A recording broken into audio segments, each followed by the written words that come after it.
Hi everyone, Holly here, and it has been a few days since I made my last Christian video, and I have been studying out of Proverbs 4. Out of the book of Proverbs in the New King James Version. Um, and First of all, I wanted to tell you guys about this awesome website. It's www.biblegateway.com, and it has all kind of versions of the Bible. It also has some different audio versions as well. And my little cousin told me about it, and it's just an awesome website. And it's actually the website that I do my Bible studying from. Okay, so I've done the first 3 chapters in Proverbs, and today I am on Proverbs 4. And okay, Proverbs 4. It is entitled Security and Wisdom, and I will be reading verse 4 through 9. Hear, my children, the instruction of a father, and give attention to know understanding, for I give you good doctrine. Do not forsake my law. When I was my father's son, tender and the only one in sight of my mother, he also taught me and said to me, let your heart retain my words. Keep my commands and live. Get wisdom, understanding. Do not forget nor turn away from the words of my mouth. Do not forsake her, and she will preserve you. Love her, and she will keep you. Wisdom is the principal thing. Therefore get wisdom. And in all your getting, get understanding. Exalt her, and she will promote you. She will bring you honor when you embrace her. She will place on your head an ornament of grace. A crown of glory she will deliver to you. Okay, so, and this is my paragraph that I summed those verses up, the first section of chapter 4. Here the Lord is saying for us to always listen to our parents and to want to know understanding. We are not to forsake His law. We are to get wisdom and understanding. If we do not forsake her, she will preserve us. If we love her, she will keep us. Wisdom will bring you honor and glory. I love the way the Lord refers to wisdom as her.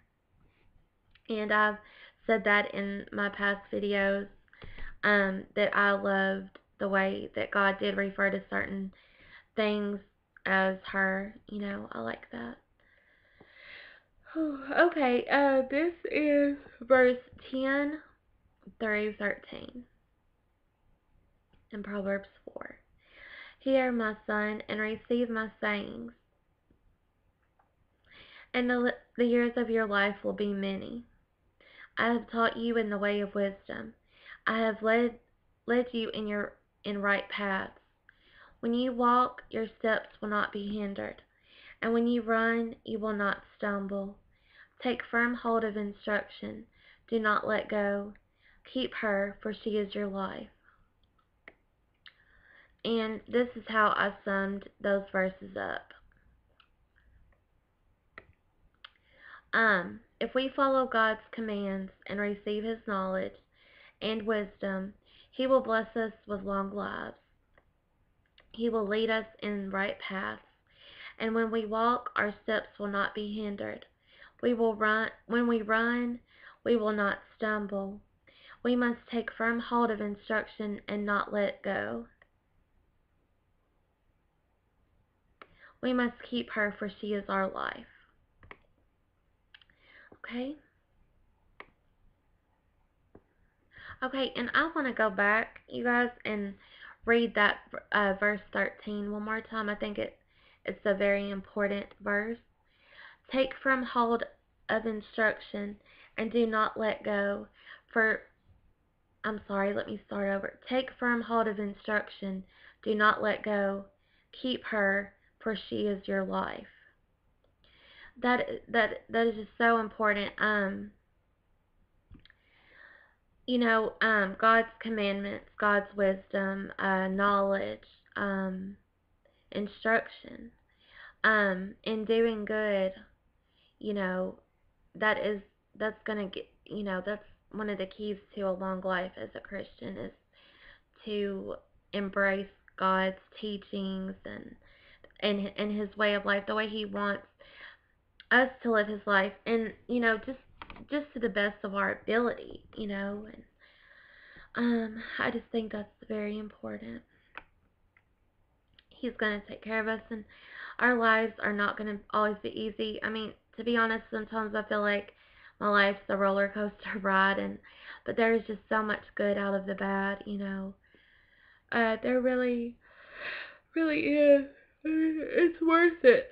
In the end, it is so worth it. Okay, this is verse 14 through 17. Do not enter the path of the wicked, and do not walk in the way of evil. Avoid it, do not travel on it.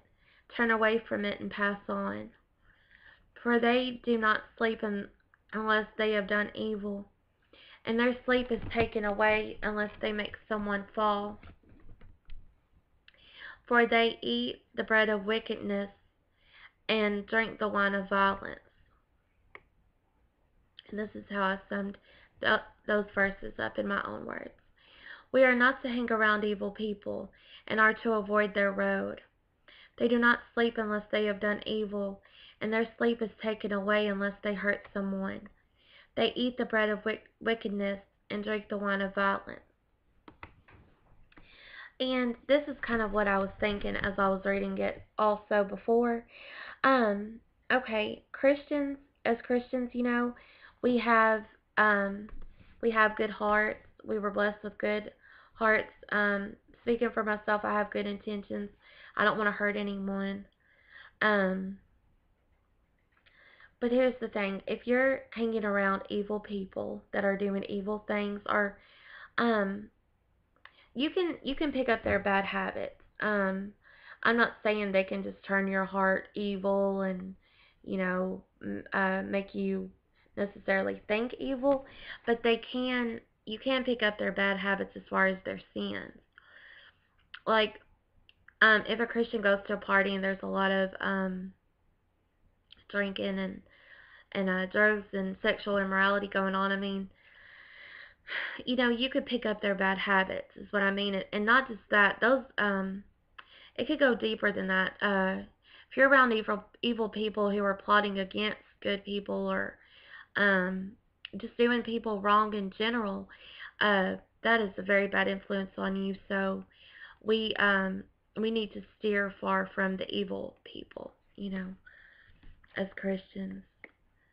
Okay. This is verse 18 through 19.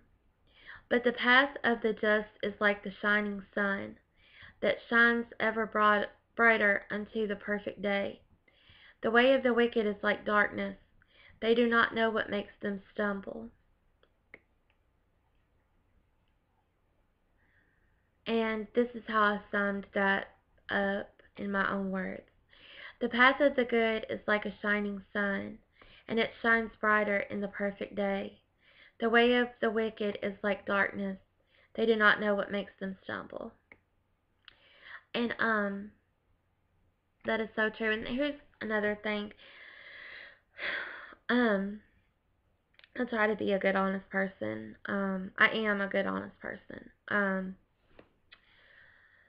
Sometimes I tell my loved ones the truth, even though I know that it may hurt their feelings, but you can tell someone the truth in a nice way.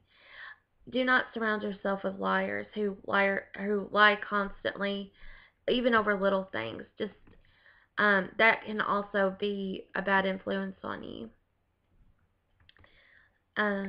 Okay. This is verse 20 through 27. My son, give attention to my words.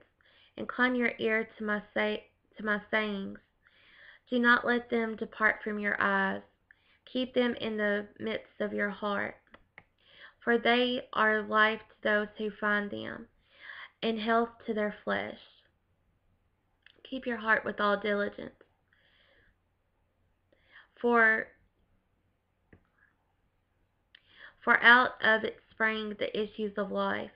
Put away from you a deceitful mouth, and put perverse lips from far from you. Let your eyes look straight ahead, and your eyelids look right before you. Ponder the path of your feet, and let all your ways be established. Do not turn to the right or the left. Remove your foot from evil. The deceitful mouth that goes along with, the liars, and there are compulsive liars and things, and people that will lie on you, make up, false allegations against you, and try to turn people against you, or even your family against you, and we are to still steer far from those people.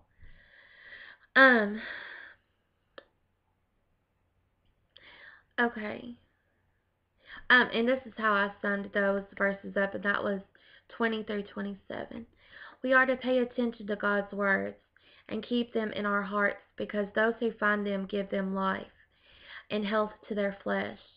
We are to keep our heart with all diligence, because out of it spring the issues of life.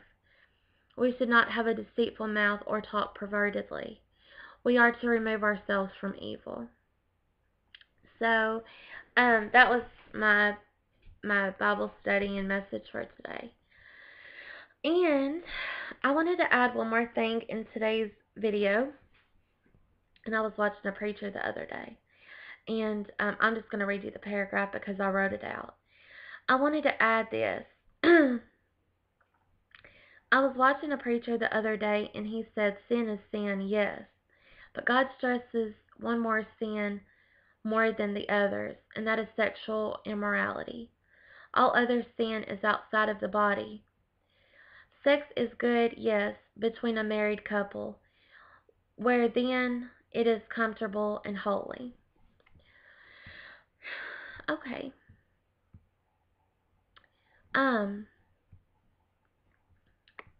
So we learned. I learned from him. I know that it doesn't really have anything to do with Proverbs 4, but sex.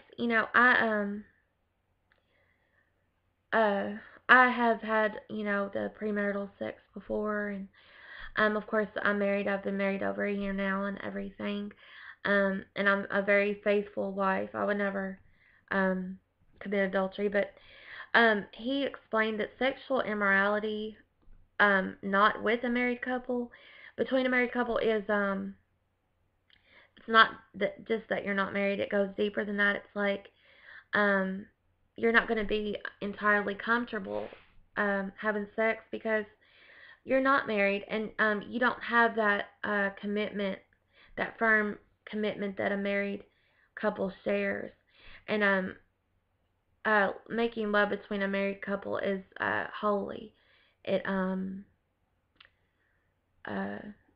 just holy. It's under God basically, and but yeah, I thought that was interesting, because I'd heard that God looked at all sins equally, but it turns out He that is a greater sin because it is within the body and not outside like the other ones. So I thought that was interesting. Well, you guys, I hope that y'all enjoyed my Bible study for today, and I will be making these, try to make them a little bit more often than I have been, and I hope that you all have a wonderful, blessed day, and y'all can subscribe to my YouTube channel if you want to, and I make these videos to witness for the good Lord, to witness, and plus to do my Bible studies, and I'm going to continue on with Proverbs until I'm done, and then I'll start on another book in the Bible. Okay, I love you all. Thank you so much for watching my video. Bye.